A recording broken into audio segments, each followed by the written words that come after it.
So we are recording. Good morning, everyone. Welcome to Public Arts Commission meeting, October 9th. I'm Fritz Friedman. I'm the newly appointed chair of this committee, and I'd like to welcome you all here. I'm happy to see all of you.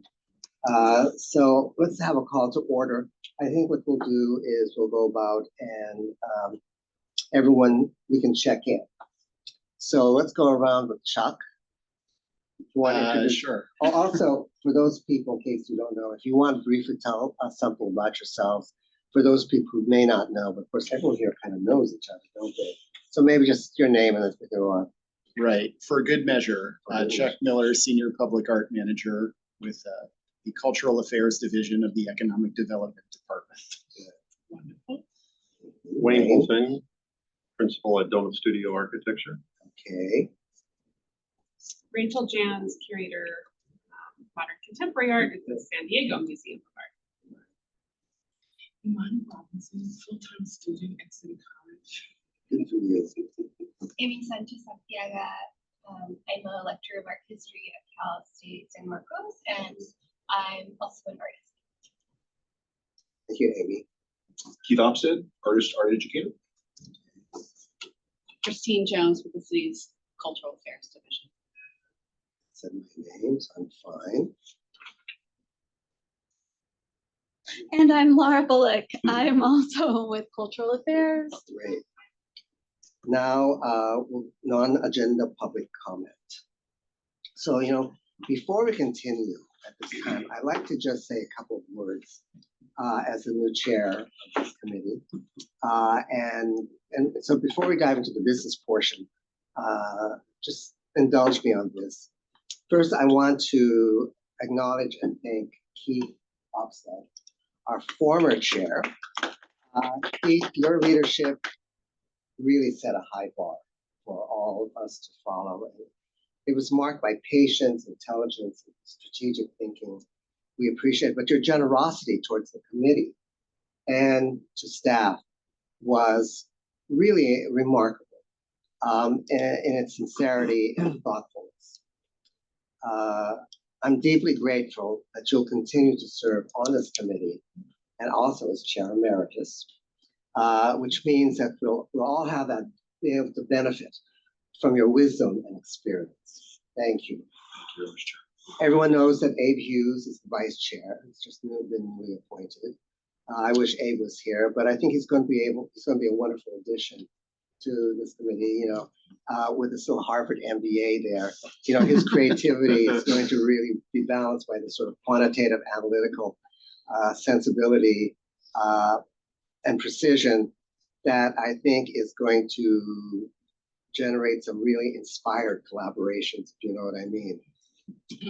And finally, I just take a moment to reflect on why we're here, what public art means. So I think a lot of people may not have a real grasp of the significance of public art, because it's not just decoration, it's transformation in so many ways, because it turns everyday spaces into places that really surprise, engage, and inspire reflection.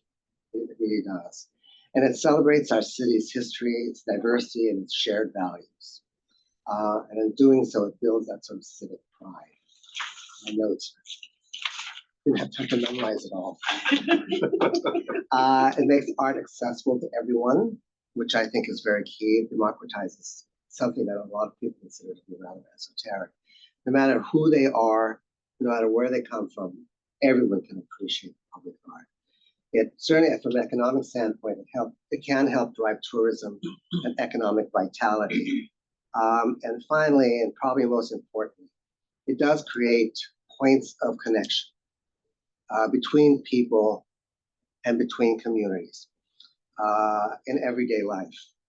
So I just wanted to share that with, so all, if anybody wants to add anything to that, I all means do so at this time. I just want to say thank you, and I appreciate this effort that you've made. I see it's really not a big deal to chair this committee. So thank you for the beautiful words and putting us back on track and understanding really why we're here. Yes. So thank you. Well, help me out too. When I said, why am I doing this? And I said, this is why. I mean, on some subconscious tacit reason, I knew it. But to be able to really think about and ponder the significance was really, in this sense, transformative. You know, so I think we all need to appreciate us and what we're trying to do. Okay, great. So we'll now have non-agenda public comment. The public was invited to submit public comment on agenda and non-agenda items. Chuck, has there been any comment from the public? No comment from the web form submitted in writing. Currently, no members of the audience in attendance, either in, no members of the public in attendance, either in person or virtually. So now we can go to the chair's report. Commission business. Basically reiterates what you've already said. Yeah, so that's why I cut it out. I was gonna say, okay.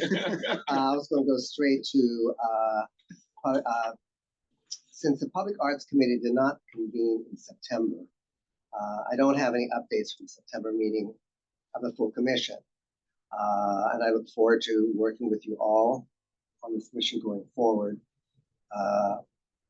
Otherwise, as the Public Arts Commission did not come in September, we are just going to go on with some new business at hand today. Action. The August 14th committee meeting minutes. I hope everyone had the opportunity to read it. And would anyone like to make the motion to accept those minutes? I make a motion to accept the minutes. Do I hear a second? Second.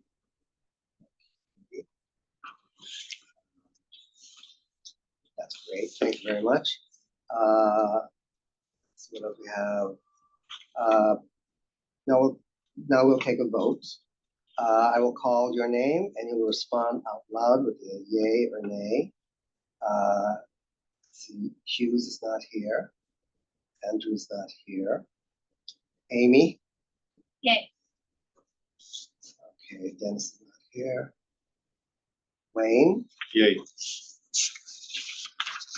Okay, Rachel? Yay. Keith? Abstain. Imani? Yeah. Okay. Chuck, please read any public comments for this item that was submitted in writing. Did you have a vote for the minutes? Oh, yes, I accept, yes. Okay, great. Otherwise, thank you, Commissioner Friedman, and no comments submitted in writing. Currently, no members of the public in attendance. Now, with regards to Emerald Hills Park Public Art Project, I'd like to call on Chuck to provide an overview of the project, the staff recommendation.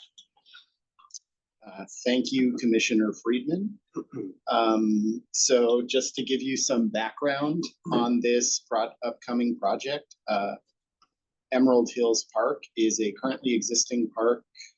Just move the slides. This is a currently existing park off of Kelton Drive, south of State Route 94 in the Emerald Hills neighborhood. The Emerald Hills Park improvements will include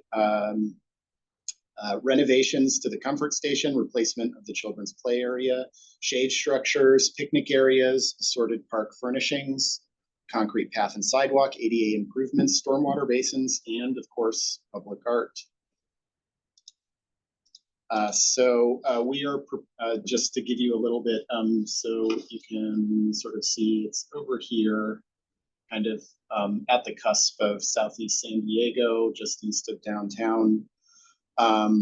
So we are currently preparing to release an RFQ to contract with an artist or artist team for the design, fabrication, transportation, and oversight during installation by the city.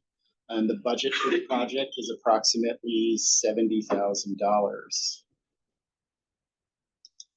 And this is just kind of running down this kind of standard artist procurement process. So we'll release an RFQ that is open to artists authorized to work in the US. Artists apply by submitting qualifications. There will be a 5-member ad hoc panel comprised of 1 public art committee member and 1 art and design professional. And those are the recommendations that this committee will be making today. As of now, construction is expected to be complete in 2028 on this project. So today, the Public Art Committee will take action to recommend 2 of the 5 panel seats for the Emerald Hills Park Public Art Project. In addition to a Public Art Committee volunteer and alternate, staff recommends Leah Goodwin for the seat of the Fine Arts and Design Professional. Leah Goodwin is president and CEO of Leah Goodwin Creations, an art consultancy based in San Diego. Goodwin has a diverse background that includes small business development and fundraising, marketing and communications in areas of cultural, community, and public relations. Her career is primarily focused on the arts, including public arts management, visual and performing arts development and consultation, program development and consultation, and developing arts in education and arts in hospitals programs. Among Goodwin's numerous service credentials, she is currently the San Diego Regional Arts Consultant working with the County of San Diego, and recently directed the Artwork Collecting and Commissioning Initiative for the San Diego Southeast Livewell Center. So that concludes my overview of the project. Happy to answer any questions. I'm Imani? definitely excited about Leah Goodwin. And if, So do we have a volunteer? Are there any volunteers All right. for that? So Imani, are you interested? I'm very interested. That was my kindergarten at Jefferson Elementary. Oh, okay. That's my little part. All right, that's great. good. Who would like to be an alternate? Okay. Just taking note. And I do have a question. I do see that the fee has gone up like 20,000. It's in a sense of past public art. So is it simply just like cost of living, or is that? Or in this case, this is part of the 2% for art for eligible CIP projects. So the artist budget is determined based on a 2% set aside, and in this case, it was determined to be $70,000. Thank you for that. I Yeah. didn't know that number came up because we were always saying 50,000, and so now understanding that was 2%, which means the construction also went up. 2%. Amy, Right. so you're going to be the alternate? Rachel. Hi, Rachel. Oh, Rachel. Okay, that's right. Good. Thank you, Rachel. Yeah, if you get a chance. I know Imani has done this before, but I did it for the first time on the fire station project. We're going to see it today, but it is fun. It's a little bit of work, couple kind of long days, but if not this one, you'll get another chance. Would someone like to make a motion? That's why I'm alternate. Perfectly fine. Well, if you get I know. I have an immune system for a lot of things. Okay. All right. I did you a favor. You don't have You to. did. If No, you did. If in fact you did get it, you know you don't have to take the COVID time for 3 months. I'm amazing now. I mean, You're Superwoman. thank you. I Super. appreciate you. All right, so who wants to move to make Imani the rep and Rachel as the alternate? I'll make a motion. And Leah as the, Oh, absolutely. do I have a Yes. second? Oh, probably second.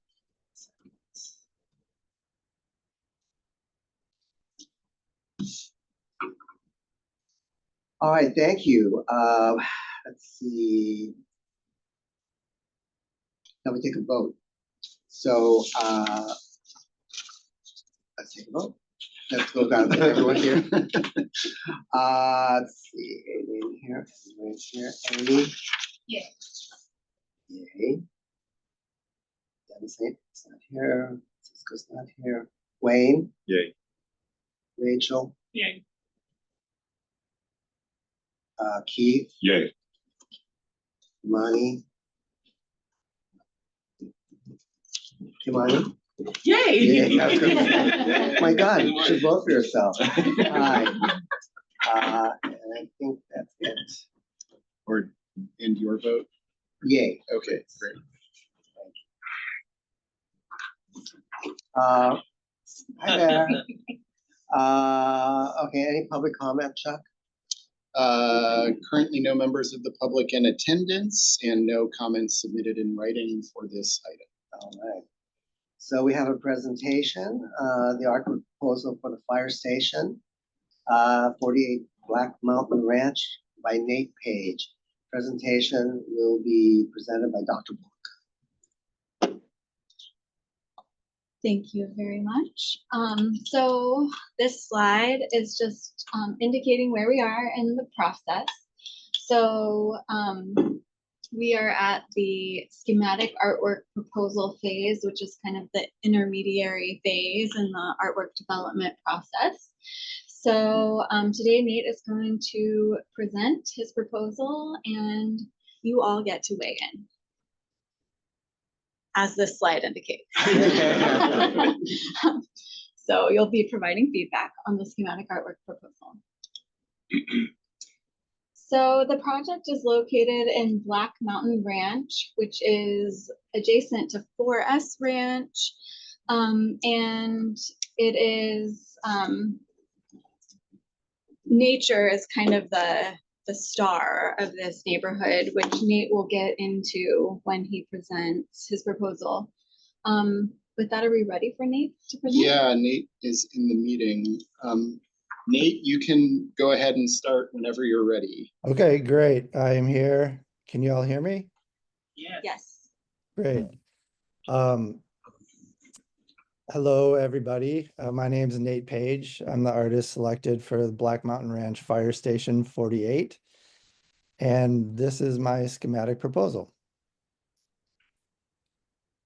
You can go next.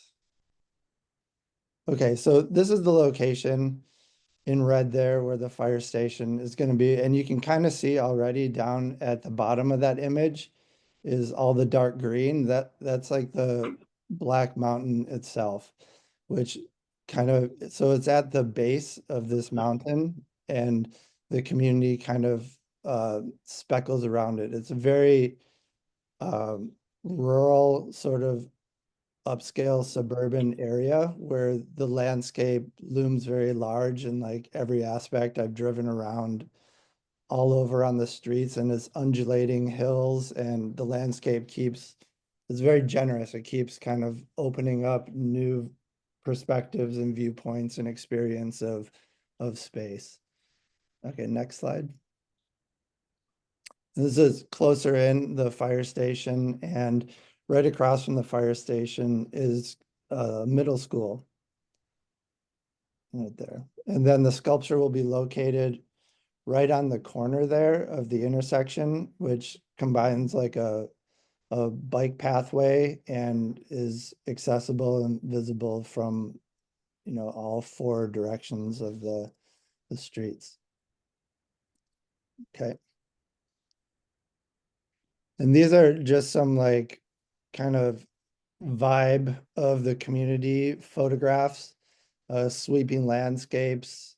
Any of their like public infrastructure is always very sensitive to the views of the landscape and kind of blending in to that sort of rustic ranch landscape feeling. Okay. These are more specific right at the location there. You can see the first one is the corner that the piece will be in, some intersection photos, and then a picture of the view of the mountain, Black Mountain itself there from the fire station. Okay. Community outreach kind of broke down into two sections, which was one with the firefighters and then the Black Mountain Ranch community members. Okay, next. And I just want to acknowledge that I considered a lot of the feedback that we got from the last proposal about connecting to the community and community engagement. So I hope that these will continue that conversation and satisfy. So the first aspect is with the firefighters, and it was through conversations with the firefighters I learned about their use and also visits of these large emergency response maps that have historically always been in fire stations. And I talked to Chief Moran, and he said that a lot of the younger firefighters are not really using this map anymore, and they're relying more and more on digital tools. And it's not just with the maps, but in general with firefighting, it's the digital tools are becoming really amazing. And I talked to him at length about that. But he said there's still a need to be able to like turn away from the screen and kind of sense the topography and the nature and the way, things are blowing when you're dealing with a fire. So he says they're great, but you still need that tactile topographical understanding and situational awareness. So that insight shaped my concept for the sculpture, and I decided to use digital technology to transform the vast landscape into a detailed miniature sculpture of the firefighting region that they patrol. Next slide. And here you can see the view and the community feedback. The residents describe Black Mountain as a bubble full of life, with strong family presence and constant outdoor activity. So this bubble is not just like a psychological bubble, but it's a geographical bubble too. The way that the mountain range surrounds the community from all four sides. So the entire community kind of is shaped like a bowl, and Black Mountain is the most iconic of those mountain ranges. So the social and natural ecologies are really inseparable from everything that I heard from them. The trails, paragliders, there's a long history of flight and paragliding that goes back to the 1800s. And yeah, and bicyclists, and whenever I talked to them, they couldn't really separate the idea of Black Mountain Ranch from its landscape. And because a lot of them work in biotech and a military technology, it's a very affluent group. Next slide, please. And they're affluent, educated, and the region has top schools, so it's family friendly, and the scenic recreation. So the population is very diverse, with about 50% white, 34% Asian. And the residents really prioritize the serene escape and outdoor activities for work and life balance, as well as the investment in the property value. So this became like really kind of like the unifying social and community sort of identity that I wanted to activate and sort of create this monument to. Next slide, please. So the sculpture responds to both of these perspectives in a carved basalt andesite rock, which is the stone that is found in Black Mountain that gives it its dark hue. And it's a monument to the diversity of value that the landscape holds for the community. So it really is a unique situation where the sense of landscape provides a lot of different kind of perspectives of value to this community. And so I was thinking the small scale engages the site specificness of it, engages the fire station as the architecture of the fire station as kind of like this protective powerhouse, or kind of replicating that sense of a protective bubble for the sculpture itself. And the depiction of the actual map of the fire station that is being turned three-dimensional, it honors the firefighters as guardians of both the people and the environment in a drought-prone area. That is also a really top thing on people's minds, is how important the fire station is to the things that they value most, their family, their investments, and the landscape. Okay, next. So the artwork itself is a carved replica of the region's topography. It includes Black Mountain in its entirety, and it is the main character in the sculpture. It's made from andesite basalt, which is like I said, the volcanic material that the mountain has in it that gives it the distinct hue. And the piece measures about 13 feet wide by 12 feet deep by 32 inches high. And I was thinking of it being about the size of kind of furniture, so it can be kind of actually like physically interacted with and kind of lounged on or sat on or something. So it gives another like dimension to the tactile experience, not just like traversing with all their toys that they do to experience it, but like an actual like another dimension of like relaxing on it, or possibly, so I was really interested in that. So I'm using the precise LiDAR scan. Then it'll be carved with a 5-axis CNC machine to depict the full fire station's jurisdiction. Okay. And again, that's the view that I'm also really interested in how the same way that the fire station kind of frames the sculpture, that the mountain also frames the experience. So having that double kind of miniature to large scale perception. Okay, next. So this was one of the original sketches. You can go next. And this is after working with the landscape designers. They have a landscaping plan that has these sort of ellipses that are kind of populated with plantings and things. So we came up with using one of those ellipses to frame the sculpture, and then also having accessible DG from the sidewalk and allowing the view to kind of clearing some of the trees in order to have the view of the sculpture. Okay.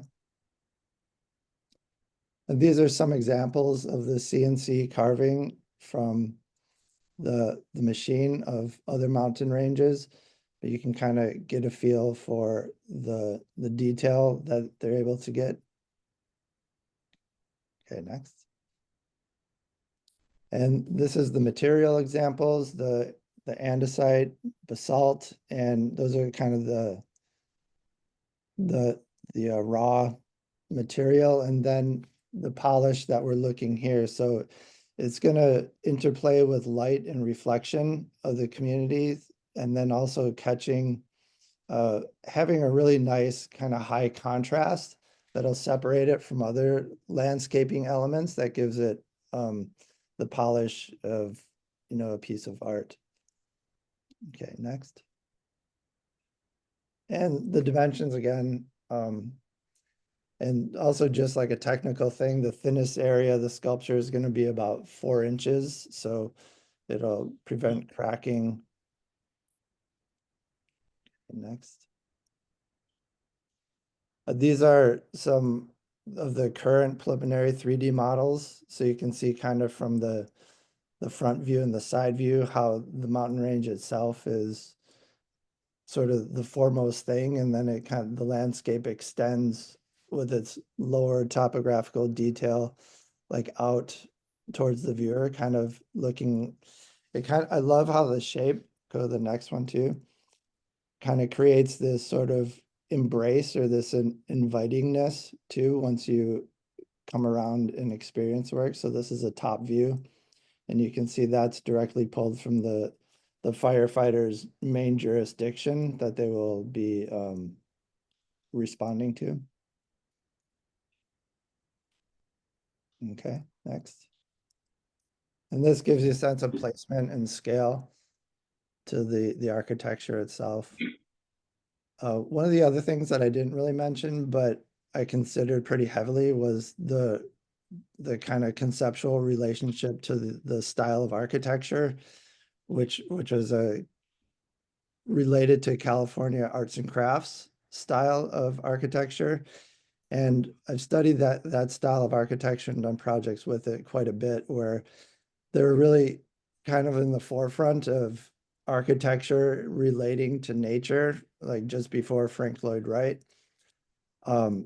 And they're coming up with ways where architecture and nature were in an exchange instead of just like isolating and be separate. So I also really like this concept in relation to that architecture where you're working with nature. Oftentimes they would have, carvings and stained glass of natural elements throughout the architecture.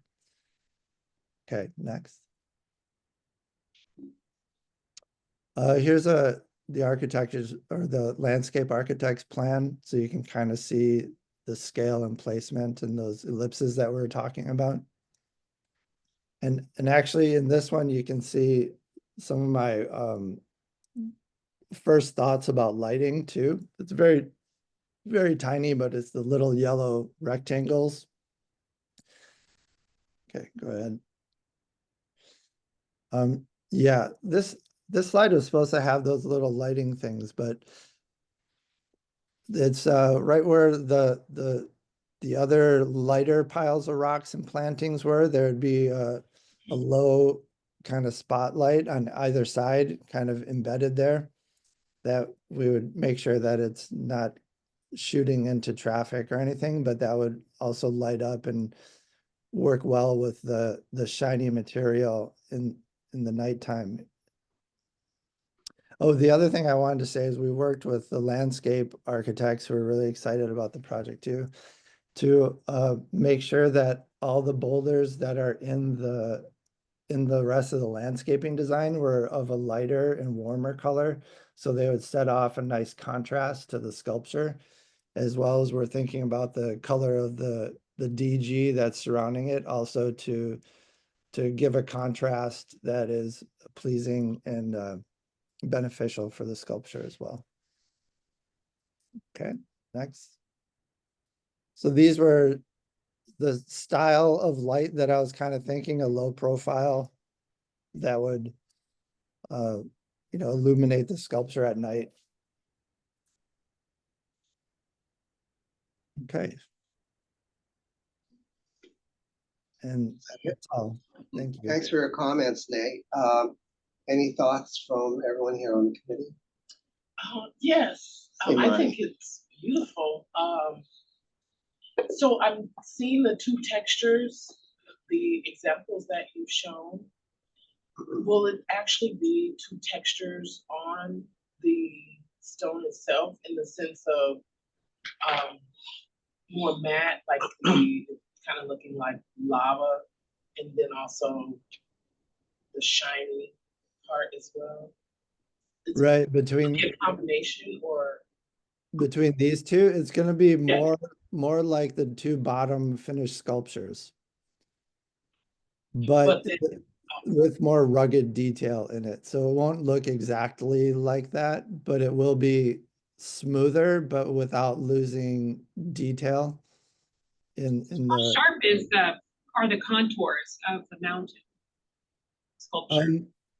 they're not very sharp, no. And there's ways that in my sort of digital sculpting of it that I can make it there. I don't see any like very sharp peaks. I know there's a mountain range nearby that is very pointy and sharp.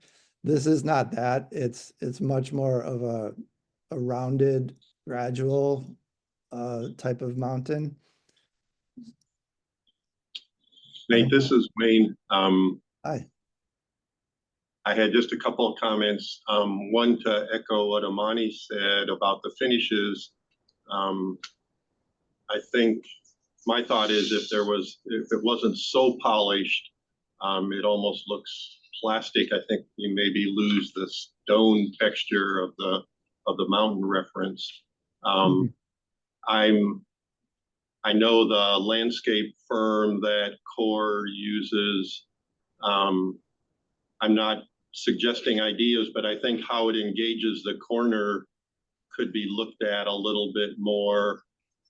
If we're trying to, I think in your first presentation, you talked about, maybe with the middle school kids or neighborhood people actually being able to engage the sculpture, sit on it, lounge on it, whatever. Walking across DG, it seems like it's set here. It's not inviting access. So maybe have some conversations with the landscape firm. And then my last comment is in plan, I'm not following why there's that kind of square notch in it. Where does that come from? Or that seems so foreign to the irregular mountain concept. Right. Yeah. This is pulled precisely from the engine map of where the jurisdiction is for that fire station. So it represents like exactly the terrain that they will cover and be first responders to. That's a big jump to get to in my mind, but at least I understand it now. Yeah. Okay. Okay. Nate, thank you so much for the presentation. A couple things. I've taught in that community for 31 years and know the location really, really well. Really excited about having some public art up in that North County area because I can't think of another piece of public art anywhere in that huge area. It's a wonderful neighborhood. It's right across from Oak Valley Middle School, and this is that Carmel Road is a very busy road. It's going to get a lot of visibility, and so really excited about that location and everything. My only concern is I love the lighting, I love the material. I'm just a little concerned about the scale. It just seems like if it's intended to be viewed, will people think of it as another rock? Is it going to be more visible? That's just my only concern. Yeah. A couple things. I think the image doesn't really do it justice, kind of seeing just other natural elements that it's hard to tell the scale, but 13 feet wide is pretty massive. So it's not the type of boulder that we're used to seeing in front of an area, and its shape itself is also going to be designed to look like it's coming out from the earth. So it is a unique shape.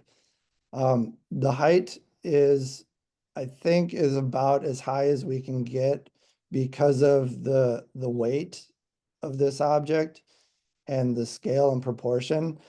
Like to go up another, say, foot, this thing would have to be about like 30 feet wide, and it becomes impossible to move something like that with the budget that we have. Then you're starting to talk of like kind of like Michael Heiser at LACMA scale objects. Thank you. Yeah. And I also wanted to mention about the accessibility of the DG, but I think what I really want, and I don't see it here, is probably a couple pathways that are more than DG, maybe not exactly concrete, but very hard. So it's easy to like come on and off. That would also feel like a little bit more of an inviting walking path to come around the sculpture from the sidewalk. Yeah, hi, this is Amy. So given that it's across the street from a middle school, is the material resistant to like wheels, to skateboards and scooters? Because I know that best case scenario, that would not happen, but I just don't know if that's realistic. So, And graffiti. and yeah, so I wonder what. And e-bikes. Yeah, Don't be there's just, jumping like, that. There's I just think there's a lot of jumping. I think my inner child is invited to jump on this, which is, I think, interesting. Like, it's an interesting part of the artwork. But what would like maintenance and the kind of material resistance of this be like? Do you have a sense of that? Yeah, it's extremely durable. It's close to the strength of granite. So the, if you think about countertops and all that, it's gonna be, you really have to like take a hammer and chisel, and even then, it's like hard work to do anything to it. So yeah, it'll be resistant. Okay. Is there like a liability conversation? Okay. I have a comment to make, and that is, are we planning on putting a QR code, some sort of identifying to explain what this sculpture is, what it represents? Because I will tell you, I mean, the highest point of that is 3 feet, right? Am I right there? So if someone who was 6 foot or 5 foot even, whatever, they're passing by, they're looking down on it as they're passing by. Would they have a sense that that represents the mountain terrain at that angle? Or are they going to look down on it and say, oh, it's a wonderful piece of coal, or something? I'm just curious. What do you think? So those 2 questions, QR code and the perspective from people who are taller than that piece. Yeah. Maybe it could be possible to have a base so it's higher. Oh, interesting. Well, I thought of, mounting the grade, because I think if you put a base, it's gonna lose the mountain imagery. But if they could if they could contour the grade to gain a couple more feet, but still allow accessible path to it. Well, let's address. Yeah, both sorry. these. First of all, is there going to be do you plan on having some sort of explanation of what this sculpture represents? Yeah, Or consider it. I'd be happy to have like either a placard or a QR code. Yeah. I'm happy with that. And I'll just add that we do all of the artworks in the Civic Collection can be accessed through sdcivicartcollection.com, which includes, biographic information about the artist, the elaboration on the artwork design and so forth. So the question is, how do you drive people to that site? Right. Yeah. So I don't think a lot of people are familiar with that site. Right. And I think it's really less convenient that in order to get that information, you have to go to a second party to get the third party information. So to have it right there and accessible, I think the immediacy of it becomes more impactful. And what are your thoughts about the height perspective between the viewer and the art piece alone? Yeah, I think that's a good question. Could you go back to the CNC example slide?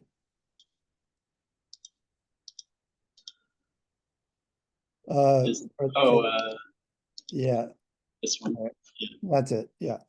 So I do think that there are kind of unique proportions that happen with like the scale of a mountain range and the way that it's weathered and how the folds and planes kind of relate to each other. That is recognizable. So two out of the 3 of these are kind of more that top-down view. And it's definitely not like how you would perceive the same, like just a boulder or a stone. So I think it's these kind of unique weathering patterns that are expressed in a large scale mountain range that are going to be unique and make it look different and sort of uncanny compared to actual experience of boulders that size, where you wouldn't What I find interesting in this image is the lower left image. It seems to be on a raised platform, which is what I think Francisco mentioned about having a slight elevation so that people actually know that this is a representation of topography, the mountainside. Would you consider that? I will say, to make it any higher will require a different level of engineering review Okay. and would shrink the sculpture a lot because of the cost of that. So if we stay with under 3 feet, we don't have to go through certain engineering reviews. All right. The But we still have other- the question about the perspective. Yeah, I did consider that for sure. And the other thing that I guess I didn't mention, but initially, and I still really like the idea of this concept of landscape that I'm pulling into, and also the architecture and design, but also the landscape design, that this can kind of flip-flop and relate also to the actual landscape that is far away, but then also the landscaping of that property. So I was interested in it kind of having this dual reading as well. And the last thing to comment from me was just to pursue what Amy's point. Does that material respond well to graffiti? Yeah, there's going to be a sacrificial graffiti coat over it. So Okay. it would be protected. All right, thank you. Any further comments? Yes. This is Rachel Jans. Hi, I have Rachel. one further question about the landscaping, and just how people can appreciate the sculpture. So, it seems that one thing that's missing from the landscaping or just the experience of this sculpture is a place to sit down and contemplate the work, because it's very subtle, which I think is good things about it, but there's a lot to look at and it's monochrome, so that takes time to perceive. So it seems that those rocks that you have contrasting surrounding it could be really nice rocks that have a spot where you can actually sit on. You know how some of the rocks are flat where you could sit. Because I hear you picking up on some of the comments from our last meeting of engaging the public more through the work. I don't think that the work as it is does that.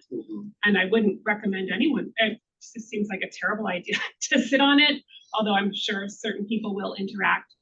But to have the opportunity to sit and look at it seems like a way possibly to bridge that issue. Yeah, I really like that idea. I think those little brown boulder piles there already kind of signify to me like a place to sit, like viewing areas for that. So I'm really interested in that And possibility. the good thing about that too is that my question about perspective, Yeah. because once you sit down, Yeah. then it becomes more of a mountain ranging sort of experience. So I like that idea of having a seating area, so people can contemplate what it represents. I like that. Chuck, could you go back to the previous where it showed the 3 different kind of simulations of the sculpture? That one. So I'm really, like I said, I've driven there. If you've ever been there after school, every kid in that community has at least one electric bike. And my concern is because the train goes directly up like a ramp, it's just going to be inviting kids to do that. And it's disrespectful to the artist, everything like that. But if you design it in a way where in the bottom left or in the top right, instead of your sculpture going at an angle, it actually having some type of a little bit of a lip as part of it would really be a significant deterrence to those things without necessarily affecting the meaning behind the artwork. So either up on the top right or on the bottom left, that bump would prevent that from happening as compared to on the very bottom right, where it's actually going to create that elevation, welcoming kids to do that. And that just, as an artist, that would just be so disheartening.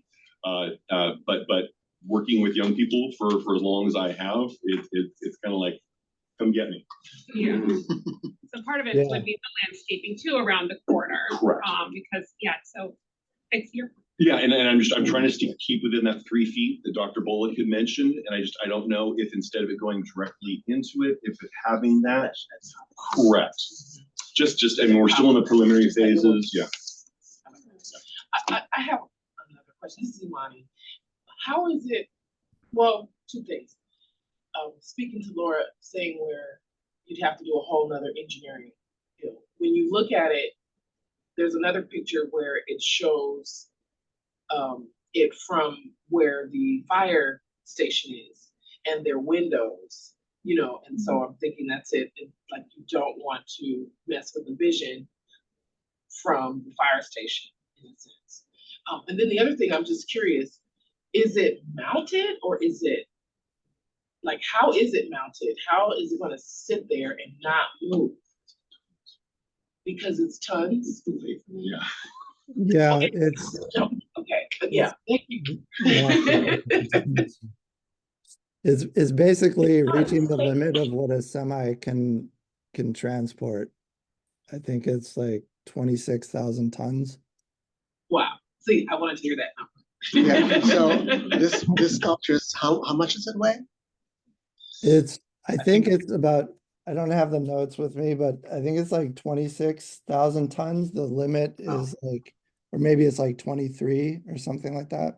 That's heavy. I think Wow. maybe 26 tons, 26,000 tons is, That's 26,000 pounds, 13 tons. 13 tons, yeah. Maybe 13 tons.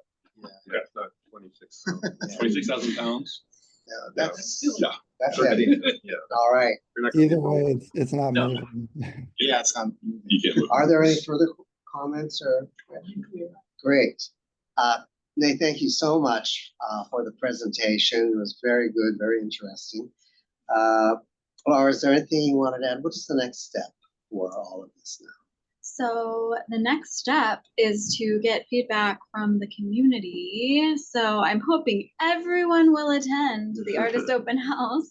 It's going to be at the Rancho Bernardo Library, which is the closest city library to the site. And it will be on Monday, October 27th from 6 to 8 p.m. And there will be Halloween candy. So at least come for What's the date recess. again? October Monday, 27th. October 27th at the Rancho Bernardo Library. And we'll be right in the foyer, so you can't miss us. I just wanted to say, just past situations dealing with public and everything. Communities are so kind of siloed, even though they're right together. And it's like, oh, the library is really close.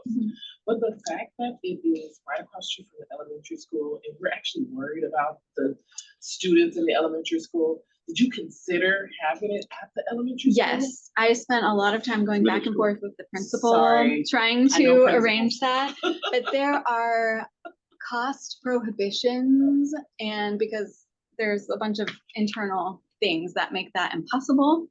Long story short, As long as so you we're do back to that. the library, That's but totally we are fine. going to be advertised in the middle school's weekly newsletter. So hopefully that will bring parents and kids Okay. to the event. Thank you. You're welcome. You can Good have a fire question. truck at the event. then, you know, Oh my everyone- gosh, that would be so cool. I'll work on that too. Good idea. That is. Photo opportunity. I think they love to do that. No cost. And no a extra cost. Dalmatian, I mean, All right, thank you. Chuck, are there any public comments? No members of the public currently in attendance, no comments submitted in writing. All right, great. Well, thank you. Let's move on now to staff. Oh, Yeah, just one thing, I looked and it is 13 tons, so 27,000 pounds. All right. that's- 27,000. Thanks, Nate. Wow. That makes more sense to me. Okay. Yeah. Yes. Yeah, sorry, I have to go because it's 10. Okay. So should I vote on, or is there anything? No, there's no further actions and we still have quorum. Great. Also, I'd like to note that Andrew Alcacid is here, and so is Francisco and me. So two of the members they arrived. All right, so let's go to the staff reports. Christine, anything? Okay, yeah, just so being cognizant of time, we'll go through this pretty quickly, but we just kind of wanted to refresh your memory, so to speak, about where we are with a number of our projects. So we currently have a number of department initiated, which are projects that we do outside of capital improvement projects going on. We have 5 currently in the works, so you can see them just listed here. So just as a refresher, here comes the neighborhood. As you know, that's kind of in design development right now. Presidio is also in design development. That is a project at Presidio Park. And the Mission Trails Temporary Public Art Project, we're in the procurement phase for that. Some more to come on that. once we get into preliminary engagement, things like that. So in addition to that, we have a number of capital improvement projects happening. We've got 4, as you can see here, that are currently in fabrication and will all be coming online, tangibly installed in 2026. So that's pretty exciting. A number of these projects have been in development, way before the pandemic. So we're really excited to see these come to fruition. So you can see Fire Park, East Village Green, Mira Mesa, and Pure Water. And I believe East Village might be the first one potentially coming online, or Mira Mesa. So stay tuned on that. Sometime soon. In addition to that, we do have one project that's currently in construction document phase, so just the final design phase for construction documents. This is Hidden Trails Park. And then Ward Canyon. So we recently had, Meet the Artist event. Laura's gonna, just because we haven't really had a meeting in a while, we wanted to just share just a few images, some of his past work, so you can get a better sense of who he is as an artist. So Laura was gonna share just a few images here. Yeah, so he is based in a suburb of Birmingham, Alabama. His name is Christopher Fennell. His project will be at the border of like Normal Heights and Kensington. And his past work, as you can see from these 2 slides, he uses, he likes to upcycle materials. And his work is really site specific, so the materials he chooses are based on his research from the area. So he's given me we've kind of spitballed some early ideas. So he's working on his preliminary idea, which I'm sure you guys will love when it comes to. So. Right, and then as Chuck indicated, we're going to be issuing an RFQ soon for Emerald Hills Park. And then, as Laura mentioned, Artist Open House for Fire Station 48, October 27th, 6 to 8 p.m. Rancho Bernardo Library. And then I wanted to just quickly let you know, in addition to creating acquisitions and commissioning artworks, we also maintain a collection, right? And a lot of that collection has to do with conservation projects, restoration projects, and ongoing maintenance. So one thing I just wanted to bring to your attention is we are working on an artwork restoration project. This is of an artwork that was created by Rossi Wade, the late artist Rossi Wade, back in 1974. It is an artwork in the Mountain View Neil Petty's community park. And it disintegrated essentially over time because it was comprised of wood. And the original base, brick base, is still there. So we are doing a replication of the artwork in collaboration with Rossi Wade's daughters and the community college district, continuing ed. So Rossi Wade was an artist in residence at the Educational Cultural Complex for years and years and years. And they have a number of artworks by him on their property as well, which they have been collaborating to recreate. So this is very much a community effort in order to kind of get this going. So we are working on that, and that will be completed in 2026. So more to come on that. That's fantastic. Is the conversation with his daughter, instead of using wood, is there? Good question. Are they going to do wood tile or something like that? Seems more durable. So good question. So it is being replicated in a metal material in order for it to be have longevity, which is what has happened on the campus as well. And so we're collaborating with the college district and their welding team, who are going to be helping to support the artwork restoration. If you guys ever have a chance to go to ECC, Educational Cultural Complex, on the 2nd floor, there's a lot of this metal work. He has this beautiful Martin Luther King structure. I'm just excited to even see.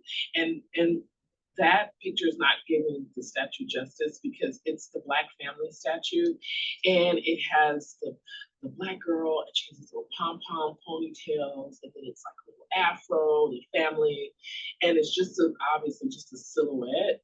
But my mother, she used to work at ECC, and they have the same one at ECC, and I just was like, that's me with the little pom-poms when I walk up to my mom's job. So I am really excited to see the finished product. And then maybe just to add on that, so we're also collaborating with Park and Recreation Department. We'll be doing some kind of seating and landscaping around it. So then it feels a little bit more like a place of contemplation as well. And then last but not least, just wanted to do a big shout out for all the Orchid Awards. So the San Diego Architectural Foundation which is a local organization, has their annual Orchids and Onions event, which is really to elevate the conversation about design excellence within our built environment. And so each year they have a nomination process where you can nominate orchids or onions. And so we have 2 public art projects or artworks by Janelle Iglesias that were honored with Public Orchid Awards. So you can see Under the Same Sun here on the left, which is in San Isidro.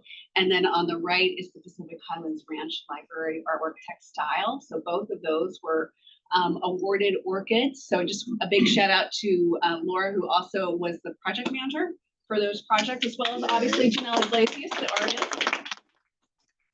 So we're really excited about that. And in addition to these orchids, the city had a kind of a nice, big night. So also the Lyceum Theater was acknowledged for its renovation. That renovation is still ongoing, but it did acknowledge the renovation is underway and it looks beautiful.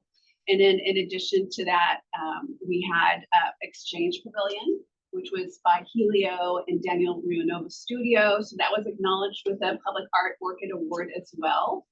Which you all know was activating space within Melville Park for World Design Capital Year. And now it's found a more permanent home at a park in the city of Tijuana, which is very exciting.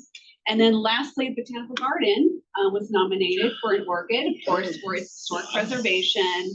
And then there was also one for Tepulati Playground, which is a playground that was designed by, in collaboration with design team, I think Schmidt Design here in San Diego. Wasn't there actually 2 parks? Another one? No. Maybe not. That was just one, but Okay. needless to say, the city brought home a lot of orchid awards. And I would just share one thing that I've kind of observed with just this kind of award process over the years, because they've been doing it for decades. Well, Is it'll be that- 50 years next year. Yeah, okay, 50 years. So public art used to just get like one acknowledgement and just kind of be a side thing. And they've really integrated public art. There were 3 different public art orchid awards. All of them went to the city of San Diego and also World Design Capital. And I just wanted to, acknowledge that there's been such a shift in terms of acknowledgement about the importance of public art within the built environment, within the design community itself. And I think that that's a very inspiring, a really positive direction for public art. So just wanted to share that as well. And I think that concludes our report. Very nice, thank you. Chuck, any comments or? No public comments submitted in writing. Currently, no members of the public in attendance. All right. Any committee report? Not yet, we're here. Okay, I think that is it for this meeting. I want to thank everyone for coming. It's I've been very fruitful. I look forward to our next meeting, which I think is going to be held now on Thursday, November 13th, so mark your calendars. And this meeting is adjourned at 10:10 a.m. Thank you, everyone. Thank you.